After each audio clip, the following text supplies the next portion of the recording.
Continuamos con Sardes. Pero tú tienes algunos pocos nombres en Sardes que no han ensuciado sus túnicas y caminarán conmigo en vestias blancas, puesto que son dignos. Los hombres realmente religiosos comienzan a devenir una minoría en medio de multitudes ensuciadas. Hay una notable constelación o pléyade de santos que comienzan a fines del siglo XIV y terminan en el siglo XVIII, cuya enumeración me es imposible, que se parecen como hermanos y caminaron con Cristo en alba veste, en vestidos blancos. Catalina de Siena, Francisco de Paula, Francisco de Capua, sus seguidores, Ignacio, Teresa, Felipe Neri, Pablo de la Cruz, Juan de la Cruz, José de Calasanz y todos los otros fundadores, Sixto V, Gonzaga, Campion y los demás mártires de la primera Compañía de Jesús, Vicente Ferrer, Pedro Claver, Luis Beltrán, Martín de Porres y otros muchos menos conocidos, que ahora se me escapan, dice. Su predicación y penitencias atajaron que viniese entonces el anticristo. Si hemos de dar fe al extraño caso de San Vicente Ferrer, herrero en castellano, el cual anunció por toda Europa que el fin del mundo estaba a las puertas y resucitó un muerto para probarlo, a creer a las actas de su canonización. Después dice el texto: el victorioso, ese será revestido en vestia alba, y jamás borraré su nombre del libro de la vida. Y yo confesaré su nombre a la faz de mi Padre y a la faz de sus ángeles. La canonización, inscripción del nombre de los taumaturgos y los mártires en el catálogo oficial de los bienaventurados y la solemne confesión en San Pedro se vuelve hábito de la Iglesia en este tiempo. No quiero decir que el profeta la haya predicho aquí, sino quizá inverso modo. Aquí esto significa la canonización de la otra vida, la vida eterna, de la cual esta otra es signo y figura. El que tenga oídos, que oiga lo que el Espíritu dice a las iglesias. La admonición a la atención y a la fe sobrenatural está en estas tres últimas al final de las epístolas. Don Benjamín Benavides, es la obra de él, del padre Castellani, ¿no? Los papeles de don Benjamín Benavides. Dice: don Benjamín Benavides me dijo en Roma que a las 4 primeras épocas se les prometen premios temporales y a las 3 últimas premios eternos, que son para los individuos y no para los cuerpos sociales, porque desde Sardes la Iglesia debe ocuparse ya de los individuos y no de las naciones. Yo no estoy muy seguro de eso, juega con el mismo, ¿no? Y más bien creería que todos los premios prometidos son a la vez temporales y eternos, como creyeron los santos padres apostólicos, los cuales casi sin excepción fueron todos milenistas espirituales, que eso es lo que hay que decir. El milenismo o milenarismo, el espiritual no está pedimido, digamos, ni combatido en realidad, ni desaprobado, ni condenado. Sí, el craso, ese sí, pero no el espiritual. Como dicen ahora, o sea que todos los premios de los primeros capítulos responden al capítulo 20, el último. Esta pues la era del protestantismo, como la llama Holzhauser, y correspondería al segundo caballo, a la tercera tuba, trompa, no, tuba, y a la cuarta fiala, o sea, copa, en los otros 3 septenarios. La rápida corrupción del Renacimiento, que fue un equilibrio inestable después de la crisis del siglo XIV, que realmente pareció una nueva vida en Europa hasta que la crisis se renovó, empeorada, con el estallido de la Reforma protestante. Y llevas nombre de vivo y estás muerto, dice.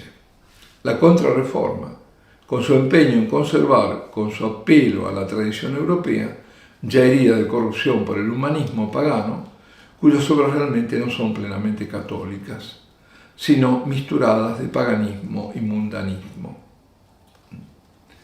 No encuentro tus obras llenas, fue realmente un esfuerzo por corroborar de restauración católica, de modo que sus adversarios tomaron el nombre de revoluciones y de protesta, y los partidos que defendían lo tradicional el nombre de contrarreforma, o sea, de una defensiva. La Iglesia se puso en reaccionaria, y de hecho en algunas cosas reaccionó demasiado, como puede verse en el humillante proceso de Bartolomé Carranza. Pero realmente lo que denomina la contrarreforma no son sus fanáticos, sino los que caminaron con Cristo en vestes blancas, los santos.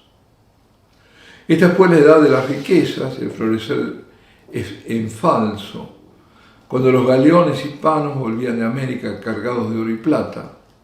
Europa se desgarraba en una confusa guerra de 30 años, las artes y las ciencias se hinchaban en engolada pompa, la lucha entre protestantes y papistas quedaba empatada por obra de Richelieu y Gustavo Adolfo.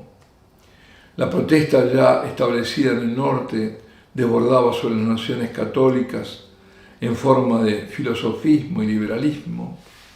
Los neonobles ingleses, con los bienes arrebatados a monasterios y hospitales, creaban el actual capitalismo y a partir del anglicanismo, ¿no? Y la revolución por antonomasia aniquilaba en Francia la monarquía cristiana, ya herida de muerte en Inglaterra, para iniciar tumultuariamente los tiempos que Kant llama los mejores de la historia, los nuestros. Y ahora vamos a la sexta iglesia, la de Filadelfia. Estamos en el capítulo 3 y vamos de los versículos 7 al 12. La iglesia de la parucía, quizás esa misma época de la era atómica, dice. Y dice, y al ángel de la iglesia de Filadelfia escríbele. Lo que caracteriza la epístola a Filadelfia, ¿Filadelfia qué significa? Significa amor de hermanos. Son dos cosas bien gordas y claras. La conversión de los judíos y la inminencia de la tentación mundial. Y al final de ella se da la frase típica, vengo pronto. Y la mención de la Jerusalén nueva, que es el final del Apocalipsis. Dice así el texto.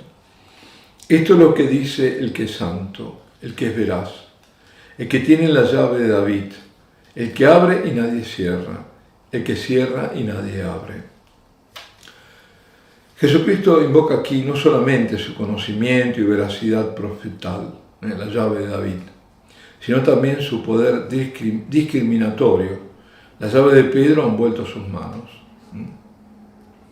Conozco tus obras y mira, pongo ante ti una puerta abierta y nadie puede cerrarla, porque tienes poca fuerza, mas has guardado mi palabra y no desertaste mi nombre. San Pablo usa la expresión puerta abierta para indicar la posibilidad de conversiones, expresión que pasó a la cristiandad, como puede verse en las cartas de Íñigo de Loyola, es decir, de Ignacio de Loyola. En primera carta a los Corintios, capítulo 16, versículo 9, se dice, y se me ha abierto una puerta grande y patente, y en otros lugares, mira, te daré de los de la sinagoga de Satán que se autodicen judíos y no lo son, se engañan, mira, esto es el Apocalipsis. Los hago venir y postrarse delante de tus pies y conocer que yo te he amado. La conversión de los judíos en los últimos tiempos está profetizada por San Pablo de la manera más categórica. Nos parece imposible que un suceso tal, resurrección de un mundo, le dice Pablo, no esté marcado en el Apocalipsis. Nosotros lo vemos en este lugar y en la visión de la parturiente y posiblemente también en la visión de los dos testigos. ¿Se acordáis que la mujer que pare con dolor dicen que es Israel? Bueno, también puede ser, también, pero fundamentalmente es la Virgen, cuando se vuelve Madre Nuestra. Pero bueno, dejemos ahí. Dice, nosotros lo vemos en este lugar y posiblemente también la visión de los dos testigos. Mencionaré que Villot cree que se puede interpretar de gran movimiento las misiones en nuestro tiempo, la puerta abierta, mas el texto sagrado menciona literalmente a los judíos. Porque guardaste la consigna de mi paciencia, por eso te guardaré en la hora de la tentación inminente, que viene sobre el universo entero, a tentar a los habitantes de toda la tierra. A diferencia de la tentación de 10 días de la segunda iglesia, que tiene que ser las 10 persecuciones romanas, esta es universal. Mira que vengo pronto, mantén lo que tienes, que nadie te robe tu corona. Vengo pronto. La palabra que abre y cierra el Apocalipsis. Mantén lo que tienes. Otra vez la consigna del tradicionalismo de la iglesia anterior. No es tiempo ya de progreso, cambio o evolución. El actual Concilio Vaticano no cambia nada. Esas grandes mutaciones que esperaban los fantasiosos y noveleros se entretiene con pequeñeces de liturgia. Lo único grande que se propone es la renovación de la vida cristiana conforme a la ley del Evangelio y la unión de las iglesias, que Dios quiera sea conseguida. Eso es lo que él estima es contemporáneo a ese momento del Concilio Vaticano, o sea, poco que... Dice, al que venciere lo haré columna en la nave de mi Dios y ya nunca saldrá fuera. Y grabaré en él el nombre de mi Dios y el de la nueva Jerusalén, de mi Dios, la que baja del cielo, desde mi Dios, y también mi nombre del nuevo. El que tenga oídos oiga lo que dice la Iglesia al Espíritu. Me parece que la alusión a la parucía cercana está aquí, y que no cabe otra alguna. Nuestra prodigiosa era atómica parece ser la última del ciclo histórico. Lo malo es que no sabemos cuánto durará.